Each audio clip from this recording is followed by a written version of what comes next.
काल के भगवान महावीर श्री विद्यासागर जी महाराज की जय हो। बोलिए रत्नत्य धारक मुनि श्री 108 विमल सागर जी महाराज की जय हो। संपूर्ण मुनि संघ की जय हो। बंधुओं, आज संपूर्ण भारतवासियों, पूरे विश्व के सभी जीवों का जीतू जिनम चैनल में स्वागत है। सभी लोगों का हार्दिक अभिनंदन। बंधुओं, जैसा कि आज हम देख रहे हैं, अक्षय तृतीया का महान पर्व है और अक्षय तृतीया के महान पर्व के अवसर पर कहते हैं दान की परंपरा चली हुई है।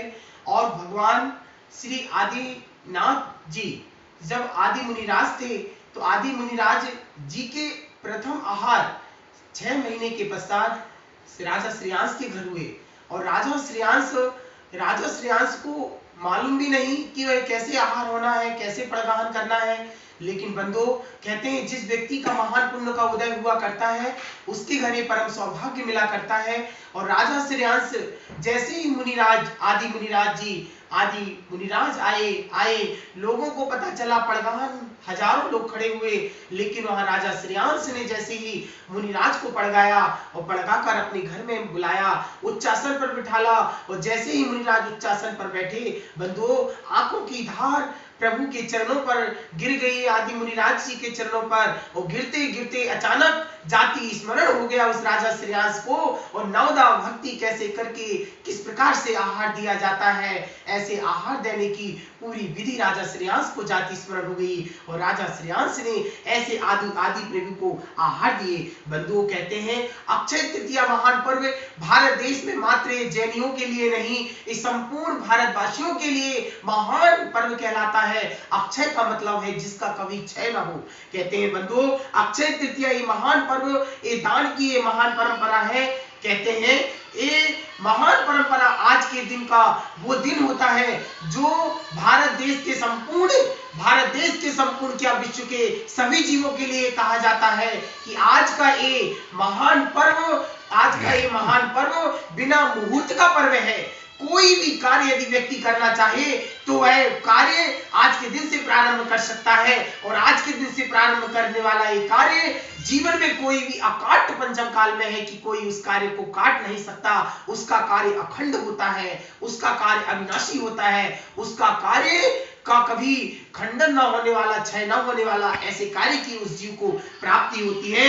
कहते हैं बंधुओं, आज दान की परंपरा इतनी महत्व है, इतना महत्व रखता है कि दान देना सीखना चाहिए और हमें दान देना चाहिए। हम महान पुण्यशाली जीव हैं कि इस भारत भूमि पर हमने जन्म लिया और दान की परंपरा को हम समझ रहे हैं। क्योंकि कहते हैं, ध्यान रखना, यदि आज हमारे पास 10 कमरे का मकान है तो 10 कमरे का मकान है तो बिल्कुल भी गुरूर मत करना बंधुओं, बिल्कुल भी घमंड मत करना बंधुओं।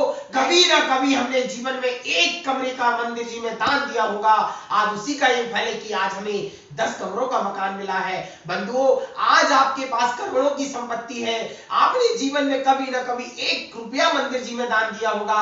आज उसका ही ये फल है कि आज आपकी करोड़ों की टर्नओवर है। कहते हैं बंधुओं, दान देना चाहिए और दान देने से व्यक्ति का बड़प्पन बढ़ता है। कहते हैं दान देने से कभी भी एक व्यक्ति ने मेरे से प्रश्न किया कि भैया जी मुझे एक चीज बताइए कि दान कहते हैं देने वाले का हाथ ऊंचा होता है और लेने वाले का हाथ नीचा होता है, तो लेने वाला जब नीचा होता है और देने वाला जब ऊंचा होता है, तो उसने कहा, मैंने बोला हाँ बिल्कुल सत्य है बंधुओं, जो श्रावक का हाथ ऊंचा होता है तो देने वाले का हाथ ऊंचा होता है और लेने वाले का हमेशा नीचा होता है।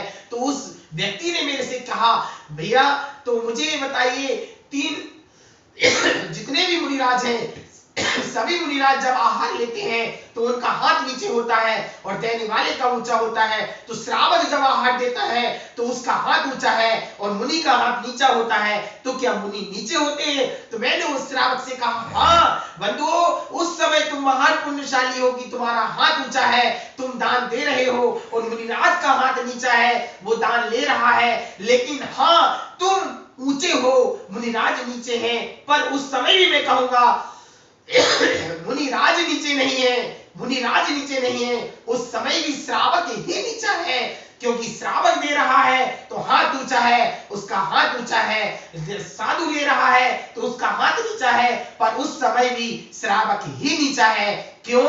क्योंकि साधु पट्टे पर खड़े हैं और श्रावक जमीन पर खड़ा है।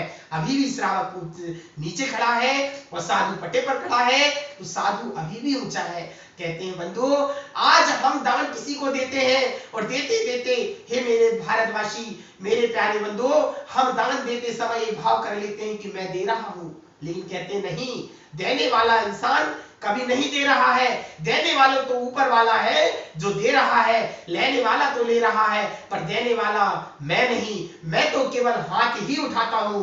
देने वाला तो प्रभु है, ऊपर वाला इंसान है, ऊपर वाला भगवान है। कहते हैं देनिहार को और है, भेजत सो दिन रैन, लोग भरम हम पे करें, ताते नीचे नैन। जब किसी को कोई दान देना होता है तो आप अपने नेत्र नीचे करिए और दान दीजिए और प्रभु से कहिए, हे प्रभु, दान देने वाला मैं नहीं, दान देने वाला तो तू है, बस मात्र केवल मैं हाथ करने वाला हूं। और ये भी कहा जाता है, आज आपके घर में कोई भिखारी भीख मांगने आता है तो वो भिखारी भीख मांगने नहीं बंधु, वो भिखारी आपको सीख देने आता है कि देखो प्राणी, तूने कभी दान, मैंने कभी दान नहीं दिया है, इसलिए मैं मांगने आया हूं और तू दान दे रहा है तो तेरा हाथ ऊंचा है। इसलिए भिखारी भीख मांगने नहीं, वह भिखारी सीख देने आता है कि मैंने कभी दान नहीं दिया,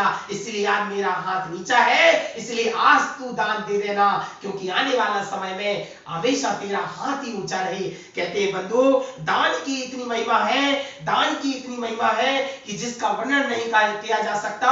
राजा श्रेयांश के घर जैसे आदिनाथ भगवान आए तो राजा श्रेयांश को इतनी खुशी हुई कि राजा श्रेयांश अपना वर्णन नहीं कर सकता।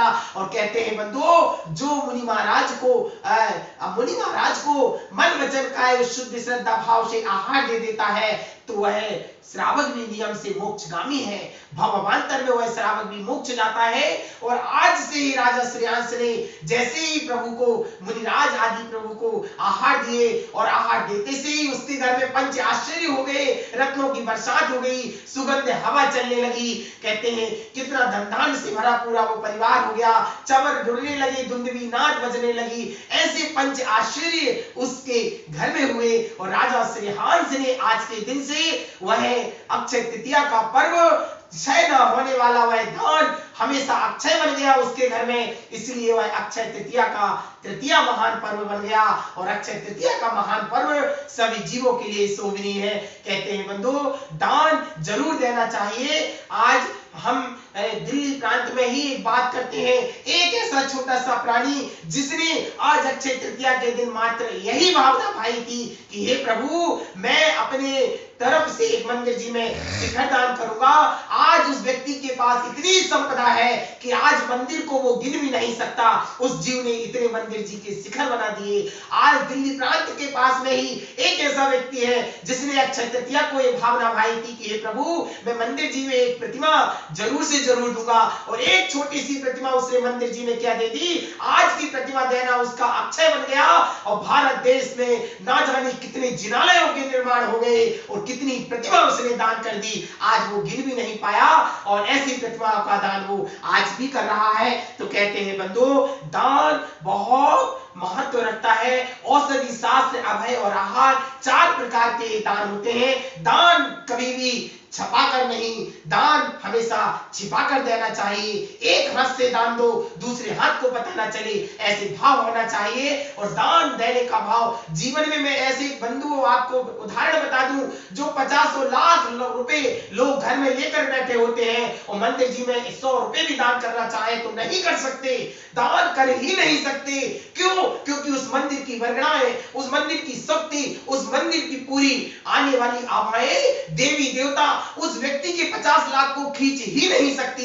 यदि उस व्यक्ति का पुण्य होगा, उस व्यक्ति का महान साथी से पुण्य होगा तो उसका पैसा मंदिर जी में लगेगा, नहीं तो 50 लाख भी लेकर लोग घर में बैठे हैं, मंदिर जी में 1 रुपए भी दान नहीं कर पाते। बंधु, यदि आप मंदिर जी में दान कर रहे हो तो कहना, भगवान, मेरा साथी से पुण्य और मेरा महान सौभाग्य है कि आज मंदिर की शक्ति और देवी देवता ने मेरे पुण्य को जागृत कराया, पुण्य कमाने का मुझे अवसर दे दिया, पुण्य कमाने का वो अवसर मुझे मिल मिल गया और आज हमने मंदिर जी में दान दे दिया, तो मंदिर जी में दान देना भी महान पुण्यशाली जीवों का काम है, क्योंकि मंदिर की शक्तियां वो हर व्यक्ति को मौका और सौभाग्य नहीं दे सकती कि वह दान करे।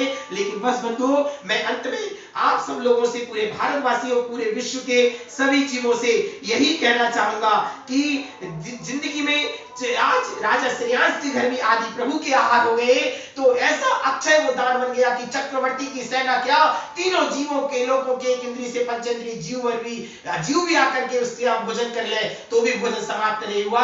ऐसा चक्रवर्ती का वह दान, आहार दान, अक्षय दान बन गया।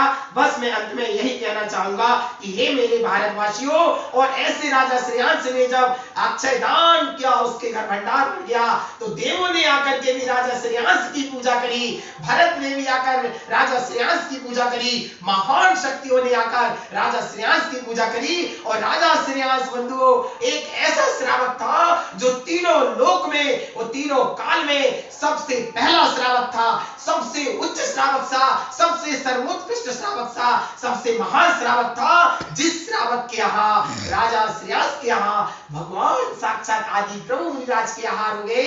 ऐसे राजा श्रेयांश के मैं भी बारंबार प्रणाम करता हूं, और मैं बस यही कहना चाहूंगा मेरे भारतवासियों, आज कोरोना आने पर लोगों ने आहार दान कर रहे हैं, जीवों को भोजन खिला रहे हैं, ये भी बहुत बड़ा अक्षय दान बनेगा। और हम सब मिलकर के भी अपनी भारत माता की सेवा भी अक्षय दान के लिए करें कि पर्यावरण को सुरक्षित रखें, हम अपने भारत देश की पृथ्वी को सुरक्षित रखें, सफाई से रखें, और धरती माँ की हम सेवा करें, और धरती माँ पर अत्याचार, मांसाहार और अनाचार न होने दें। ये भी बहुत बड़ा हमारी भारत माँ के लिए दान है बंधुओं। तो हम भी भारत माँ की सेवा का भाव भी लाएं, और अक्षय सेवा, अक्षय संस्कृति, अक्षय सभ्यता का हम सब परिचय दें, और अक्षय तृतीया का ये महान पर्व हमारे लिए अक्षय बन जाए, और सभी भारत देश के जीवों के लिए भी ये महान कल्याणकारी हो। ऐसा दान का भाव हम सब जीवों के लिए होना चाहिए, और हम सब जीवों को दान करना चाहिए। दान की महिमा अपरंपार है, दान का वर्णन कभी कोई कर नहीं सकता। इस प्रकार दान करो और पुण्य कमाओ, जितना लुटाओगे लौट लौट करके आएगा, जितना मंदिर में दान करोगे उससे कई गुना घर में आएगा। यह दान की महिमा है। ऐसे अक्षय तृतीया महान पर्व पर दान की महिमा आप सब लोगों ने सुनी। आप सब लोगों के लिए ऐसे अक्षय दान की महिमा का अक्षय तृतीया महान पर्व की बहुत बहुत शुभकामनाएं। मेरी ओर से आप सभी लोगों को बहुत बहुत हार्दिक अभिनंदन। बोलिए श्री संत शिरोमणि आचार्य गुरुवर विद्यासागर जी महाराज की जय हो। नमोस्तु आचार्य श्री, नमोस्तु आचार्य श्री, नमोस्तु आचार्य श्री।